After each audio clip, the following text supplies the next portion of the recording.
Hola, con este vamos. Bien la tecnología. Bueno, muchas gracias por estar acá, la verdad que un lujo, y gracias a los organizadores por la invitación.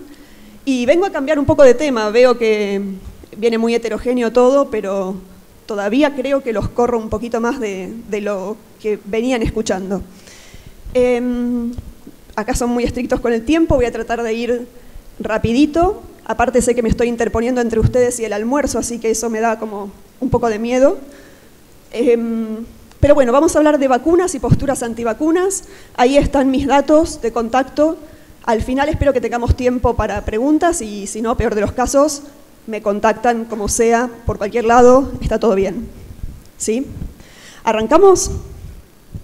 Primero les quería contar la organización de la charla. Está basada en una serie de preguntas que voy a tratar de contestar rapidito, sin mucho conocimiento técnico, pero esta va a ser la estructura. Primero vamos a ver qué son las vacunas, cuál es el efecto de las vacunas en la salud pública, por qué tu decisión sobre si vacunarte o no afecta a los demás, por qué surgen posturas en contra de la vacunación y, por último, cómo lograr comunicación efectiva con esas personas que dudan de las vacunas. ¿Sí? Entonces, arrancamos por qué son las vacunas.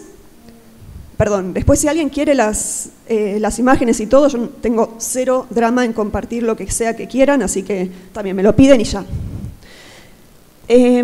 Esto, olvidémonos de las vacunas un momento porque les quiero presentar a nuestro sistema inmune. Eso que está ahí es nuestro sistema inmune de una manera extraña.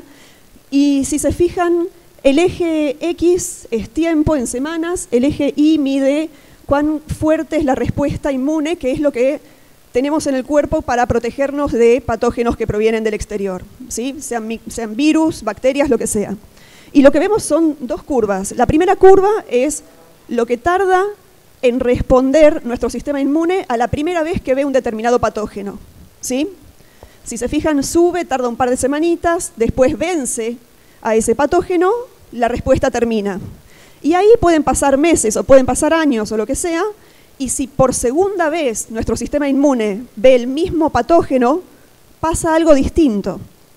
Nuestro sistema inmune aprendió con la primera exposición a él y en la segunda exposición despierta una respuesta que, si se fijan, es muchísimo más alta y muchísimo más rápida. Esa segunda respuesta es la respuesta que impide que nos enfermemos. Entonces, si por ejemplo, supongo que estadísticamente hablando, varios de ustedes tuvieron varicela de chicos, ¿no? Sí, veo caras asintiendo. La varicela es de ese grupo de enfermedades que todos sabemos, claro, te la agarras una vez y nunca más. Es por esto, porque la primera vez que te agarraste la enfermedad, hiciste la primera respuesta, tardó, uno sufrió la varicela, la pasó muy mal, finalmente se curó, y si llega a aparecer la segunda vez el virus de varicela, nuestro sistema inmune bloquea la infección antes de que comience, ¿sí? Y ese es el mismo truco que usan las vacunas.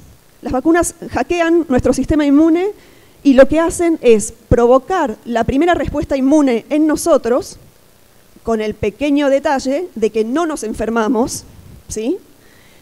Y nos prepara nuestro sistema inmune para la segunda exposición, que ahí sí puede ser del verdadero virus o bacteria para el cual nos estamos protegiendo. ¿Se ve? Y entonces de esa manera aprendimos a defendernos contra ese patógeno. Esa es la gracia de las vacunas contada cortito. Entonces, a gran escala, porque ahora, más allá de lo que nos pasa a nosotros como individuos, veamos qué es lo que pasa a nivel social y a escala global o de países en salud pública. La salud pública es la manera de mirar la medicina como a gran escala, ver qué pasa a nivel social, ver qué hay que hacer para solucionar desde políticas determinado problema de enfermedades infecciosas. Entonces, esta es una imagen que me parece muy linda, es en particular de sarampión y global, o sea, casos en el mundo, y si se fijan, bueno, el eje de abajo es tiempo, el eje de la izquierda es casos de sarampión, fíjense que son en millones, o sea, estamos hablando de una enfermedad agresiva, muy contagiosa, pero si se fijan, los casos van disminuyendo con el tiempo. Al mismo tiempo, las otras dos curvas, que podemos considerarlas como una sola, no importa, son cuestiones técnicas, las otras dos curvas indican cobertura de vacunación contra sarampión a nivel global, ¿sí? Es todo el mundo, promedio. Y lo que vemos es que a medida que aumenta la cobertura, disminuyen los casos de sarampión, ¿sí? La vacuna protege contra el sarampión. Varios de ustedes igual deben estar diciendo, eso es una correlación, no demuestra causalidad, lo cual es cierto, pero es una imagen muy elocuente y no es lo único que tenemos como prueba de que las vacunas funcionan, ¿sí? Obviamente sabemos el mecanismo por el que funcionan en detalle, pero además vamos a otra cosa para refutar al posible escéptico que dice es solo una correlación. Y les quería contar esta imagen, es una imagen, no se ve mucho, pero no importa, para lo que vamos a discutir. Está tomada de un número de la revista Science de abril de este año, que le dedicó una enorme cantidad de trabajos en relación a las vacunas, porque es un tema muy de actualidad, y los cuento cómo leerlo. El eje de abajo es tiempo, y después cada renglón, digamos, es una enfermedad infecciosa diferente. Circulitos más grandes indican mayor número de casos por año, circulitos más chiquitos obviamente menos, y los circulitos naranjas indican el año en el que se introdujo la vacuna correspondiente, ¿sí? Entonces, si se fijan, hay una relación entre que después de la introducción de la vacuna disminuyen los casos de esa enfermedad. Para correlación, dado que son muchas enfermedades, vemos que cada enfermedad sigue su ciclo, ¿sí? Y depende de su vacuna. Si la razón de la disminución de los casos de determinada enfermedad dependieran de, por ejemplo, una mejora en condiciones de vida o cualquier otra cosa externa, esperaríamos que todos descendieran al mismo tiempo, y eso no pasa, ¿sí?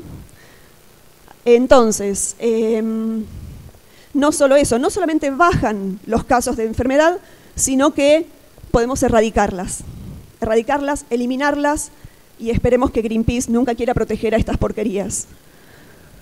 Primera vacuna, para que tengamos una especie de línea de tiempo en la cabeza, la primera vacuna que se inventó fue por Jenner, fue la vacuna contra la viruela en 1796.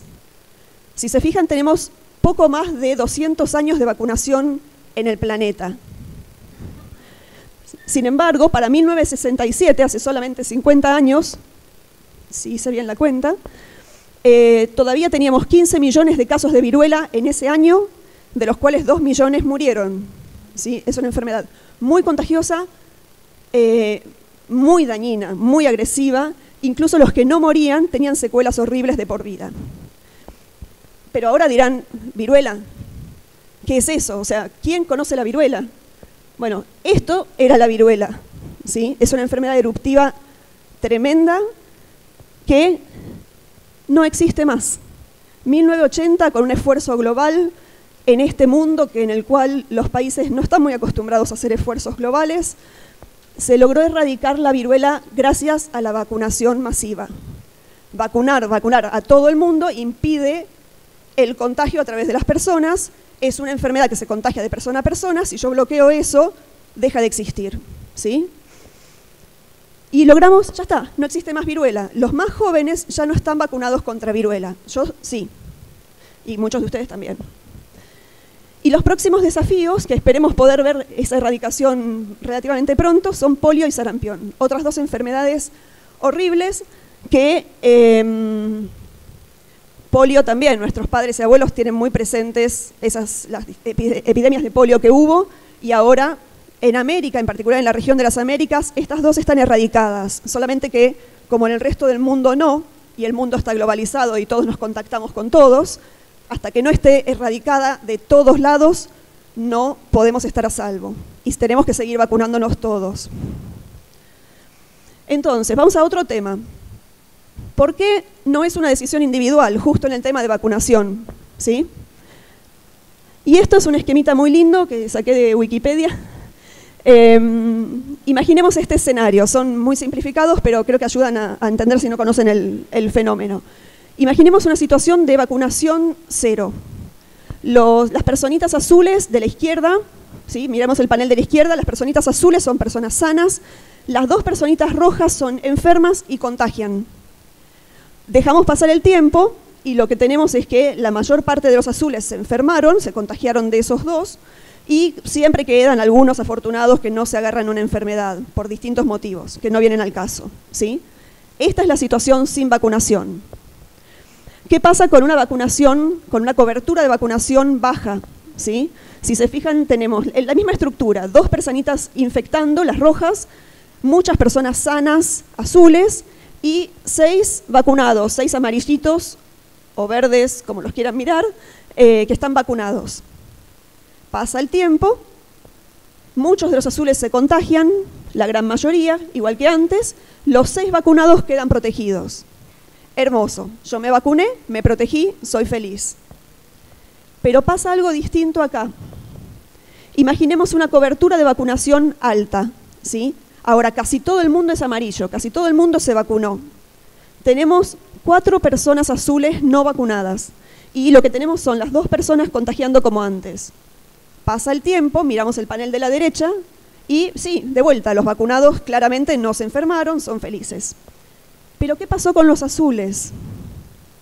¿Por qué no se enfermaron los azules? Fíjense que de los 4 azules nos siguen quedando 3 sanos. Y ahí lo que pasó fue que apareció una inmunidad de rebaño, o de grupo, como se suele llamar, que es una inmunidad otorgada por una vacunación masiva de la comunidad. Como son enfermedades que se contagian de persona a persona, si nosotros bloqueamos, vacunando a todos los que se pueden vacunar, lo que vamos a lograr es impedir el traspaso de la enfermedad de la persona enferma a la persona no vacunada. ¿Se ve? Y ese es el tema. ¿Quiénes son esos azules no vacunados? Los no vacunados tienen que ser a nivel social, por beneficio social, éticamente, tienen que ser los que no podemos vacunar por razones médicas, que hay muchos.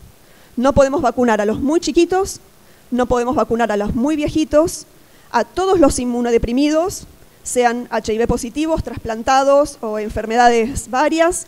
Es toda gente para las cuales la única esperanza es que nosotros, los vacunados, funcionemos como un firewall que esté entre ellos y la enfermedad, ¿sí? Pero bueno, para que aparezca esta inmunidad de rebaño, estamos hablando de coberturas de vacunación altísimas. Para sarampión, que es una de las enfermedades más contagiosas que tenemos hoy entre nosotros, esa cobertura tiene que ser de mínimo 95%. Es un montón. Vacunar 95% de la gente es muy difícil porque además hay que llegar a los lugares con la vacuna y un montón de otras razones. Entonces necesitamos como sociedad guardar a ese 5% para las personas vulnerables. ¿Se ve? Si sobre ese 5% tenemos al que, no, yo no me quiero ir a vacunar, no, yo tengo miedo de la vacuna porque no sé qué, no sé, tengo mucho trabajo, no me puedo hacer tiempo. Si sumamos a toda esa gente que cuelga o que se opone a las vacunas y no se vacuna, nuestra cobertura del 95% baja rápidamente. Y si baja rápidamente y estamos en 85%, no tenemos la inmunidad de rebaño para sarampión. Y por lo tanto, esas personas vulnerables se van a enfermar y morir, porque encima tienen otros problemas. Un chico sano que se agarra sarampión difícilmente tenga complicaciones. Un chico con leucemia internado, como acaba de pasar en Italia, se muere. ¿Sí? Italia está con un brote de sarampión tremendo en este preciso momento, por falta de vacunación. Entonces, hay una cuestión altruista, hay una cuestión social que hay que tener en cuenta en este caso de vacunas. Entonces, haciendo como un resumen rápido de qué sabemos hasta ahora. Las vacunas son efectivas en prevenir enfermedades, son muy efectivas, obviamente algunas más, otras menos. Esto no lo discutimos, pero son muy seguras, tienen efectos adversos como cualquier cosa en medicina, pero son realmente muy pocos y mínimos y tan suavecitos que realmente no afecta demasiado. Si se han vacunado con algo inyectable hace poco, estamos hablando de enrojecimiento, febrícula, un poco de dolor en la zona de vacunación y nada más. Muy ocasionalmente, pero es muy, muy raro, puede haber problemas más graves con la vacunación. Pero el tema es que lo que tenemos que evaluar en medicina, sobre todo en salud pública, es la relación entre el beneficio y el riesgo. Y en el caso de vacunación, esa diferencia es enorme, mucho mayor que con cualquier medicamento que hay que dar a la persona si efectivamente se enferma. Y acá estamos hablando de prevención, ¿sí? Sabemos también que son muy accesibles y permiten borrar o atenuar desigualdades. Podemos llegar a países muy, muy complicados con vacunas, vacunar a la población muy rápido, y esos son esfuerzos globales. Y encima podemos erradicarlas. Ya erradicamos la viruela y podríamos lograrlo con estas dos relativamente pronto. Y como si esto fuera poco, todo en el mismo combo, si logramos inmunidad de grupo, protegemos a los vulnerables. O sea, es hermoso. Pero bueno, aún así, entonces, ¿por qué hay gente que se opone o gente que cuelga o todo eso? Y hay dos razones, para simplificar, dos razones diferentes. Una es la siguiente, voy a tratar de contar rapidito el gráfico. Se habla mucho de que las vacunas son víctimas de su propio éxito, porque lo que logran es prevenir, y como previenen, dejamos de ver la enfermedad. Todos nosotros los que estamos acá, ¿cuándo vimos un caso de sarampión o cuándo vimos un caso de polio? Es rarísimo. Cuando uno deja de ver el problema, es muy fácil olvidar lo peligroso que era. ¿Sí? Hay una cuestión ahí muy cognitiva a nivel de psicología que está súper estudiada. Entonces baja la percepción del riesgo. Entonces si se fijan en ese gráfico, lo que tenemos es, la línea violeta es los casos de enfermedades. Al principio no tenemos vacuna, tenemos un determinado nivel. La vacuna es la línea celeste. A medida que sube la línea celeste, bajan los casos de la enfermedad, lo cual es lógico. Y lo que tenemos en la línea roja son los efectos adversos, esos que discutíamos recién. Entonces, lo que empieza a pasar a medida que disminuyen los casos es, fíjense, disminuyen los casos, no vemos la enfermedad, pero los efectos adversos empiezan a ser más notorios. Entonces la gente dice, ¿para qué me voy a vacunar contra sarampión? Me voy a tener que comer los efectos adversos de la vacuna, si en realidad no es tan grave, no pasa nada. Y cuelgan. Cuelgan, se dejan de vacunar, ese es el pocito de la línea celeste, ¿sí? Ahí arriba, estamos en el punto 3. Cuando se dejan de vacunar, cuenten con que va a haber un brote. Y el brote es el piquito violeta que vemos ahí. Hay un brote, la gente dice, ah, qué copada que estaba la vacuna contra sarampión, se vuelve a vacunar y todo bien. Y con suerte podemos erradicar si todo sale bien. El segundo motivo, y es el que más nos convoca, me parece, es que existen muchos mitos sobre los supuestos peligros de la vacunación. Por ejemplo, este que es uno de los más conocidos, un caso súper documentado, en 1998 ese es un médico inglés que publicó un paper fraudulento, horrible. Ese paper fue además levantado por muchísimos medios de comunicación, se le dio cabida cuando no debería haber ocurrido. Igual los medios aprendieron mucho con esto y es difícil que vuelva a ocurrir. Obviamente no se sabía que era fraudulento, pero había muchos especialistas que decían, esto no cierra.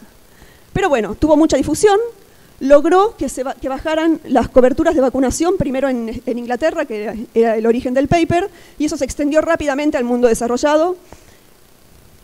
Y recién en 2010, porque la ciencia tarda, eso es otra cosa, la ciencia tarda mucho para dar respuestas más o menos certeras, Lancet, que es la revista que lo había publicado, la revista más prestigiosa en medicina de todo el mundo, retracta el paper. Hoy el paper está disponible con ese suavecito banner que me parece que es bastante claro, ¿sí? O sea, lo podemos mirar, le podemos escupir al paper y queda claro que está retractado. Pero aún así, le retiraron la licencia a Wakefield, todo bien, pero el hombre sigue viviendo de dar conferencias y circular por el mundo sigue difundiendo el mensaje de que hay peligros de la vacunación.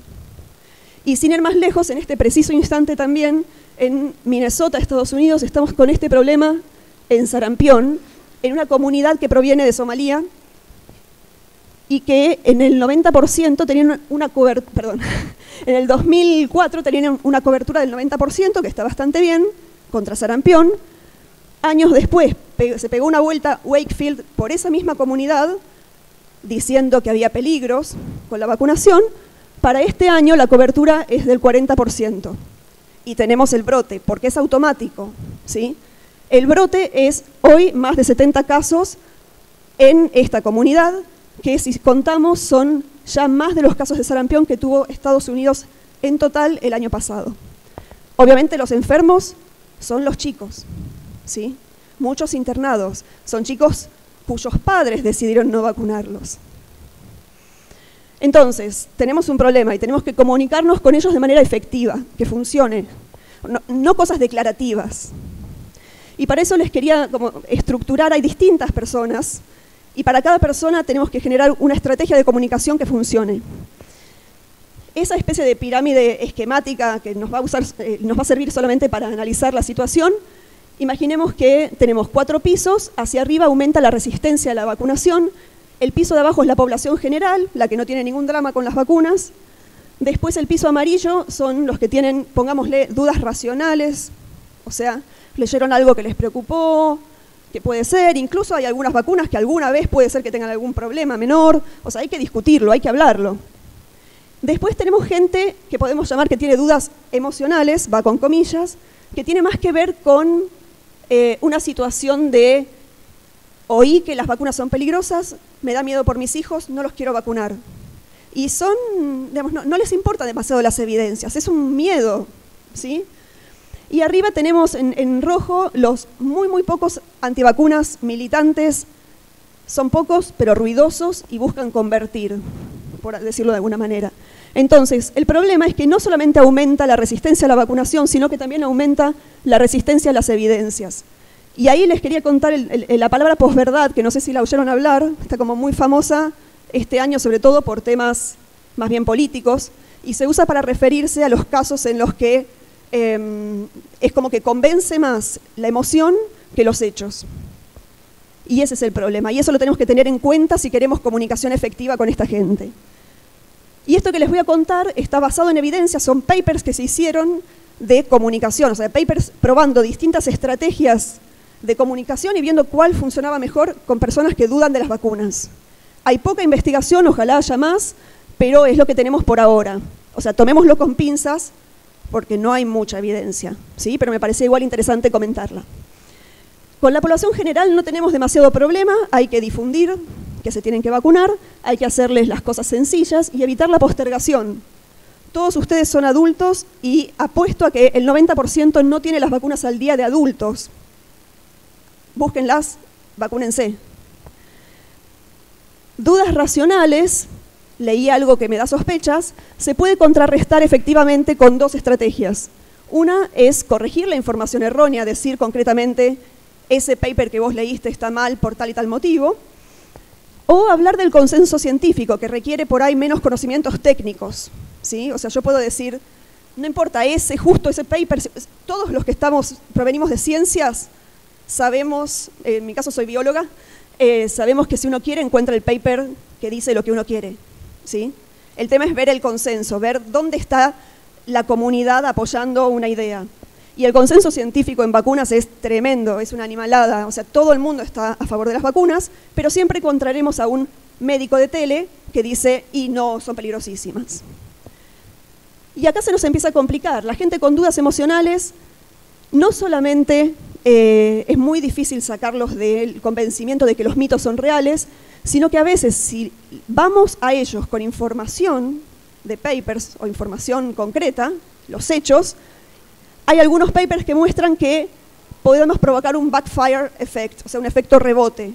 Gente a la cual vamos con información para refutarle el mito y lo que provocamos con esa acción es que se aferran aún más a lo que ellos pensaban. Y eso es súper importante que lo conozcamos. Significa que lo que nosotros queremos hacer con la mejor de las voluntades puede ser perjudicial. Después hay otra gente que dice que no, que hay alguna esperanza. Podemos mostrarles esto, que a nivel cognitivo también es muy difícil. Si nosotros, por ejemplo, si una persona con una duda emocional dice, yo oí que las vacunas generan tal problema, entonces no vacuno a mis hijos.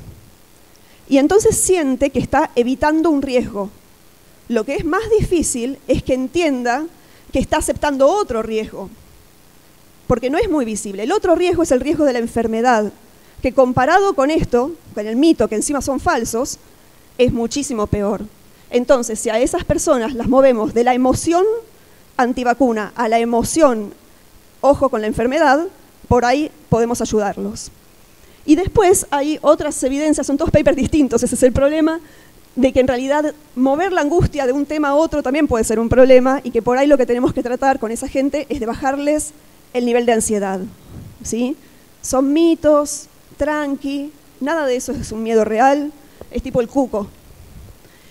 Y el problema que tenemos acá son nuestros ruidosos antivacunas que tienen un comportamiento totalmente distinto. Es mucho más de secta, mucho más, digamos, una creencia. Las creencias no se contrarrestan con casi nada. A nivel de psicología cognitiva, eso está bastante claro. Y también generamos backfire effect. Entonces, los mitos son muy fuertes. Y para corregirlos, primero tenemos que tener cuidado de que no se genere backfire.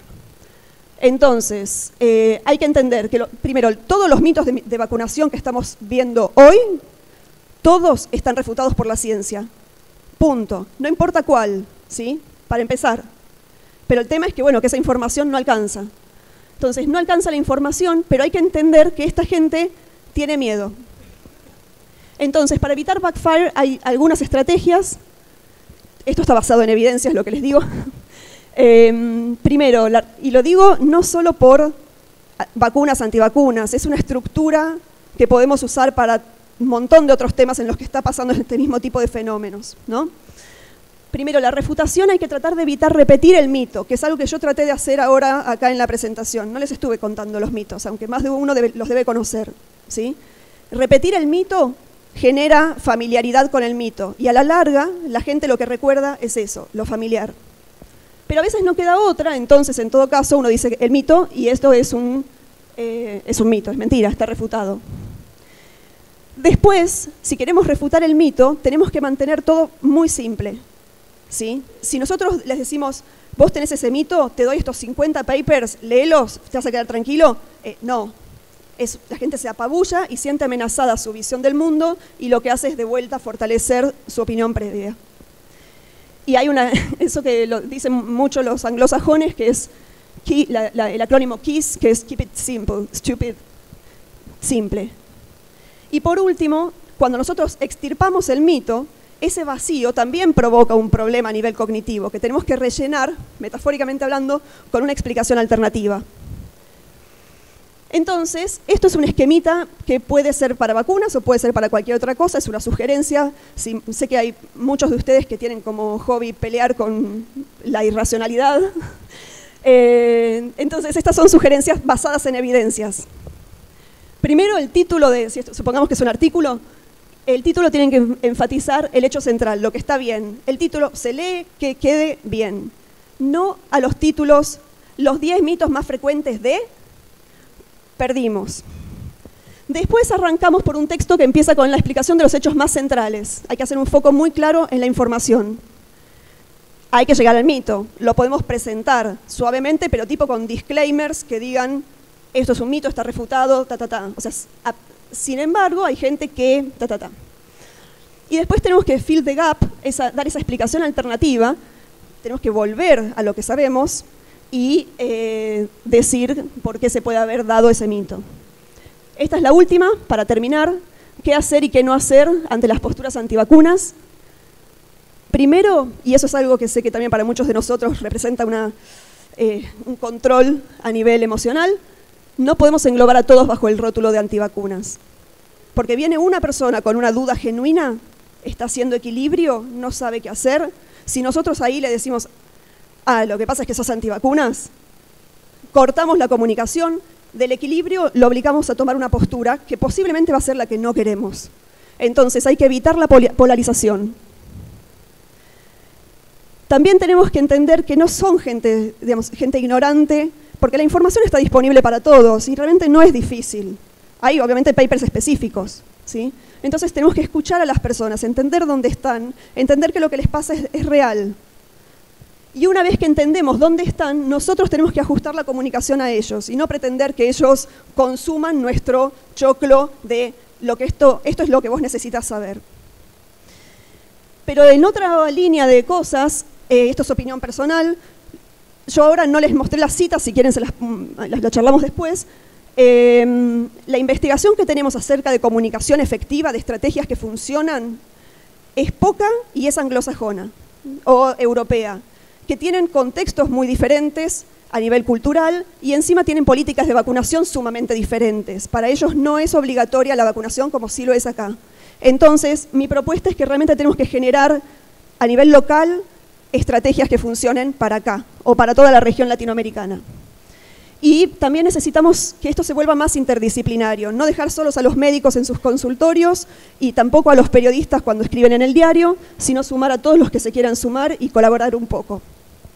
Y quería terminar un poco con esto, que es un poco lo que me pasa a mí personalmente, que es que el objetivo de esto es que queremos que la gente se vacune. No importamos nosotros, no importa tener razón ni mostrar lo inteligentes que somos, sino que lo que queremos es salvar vidas y reducir el sufrimiento. Así que ese sería un poco el objetivo, me parece a mí, y con esto termino. Muchas gracias.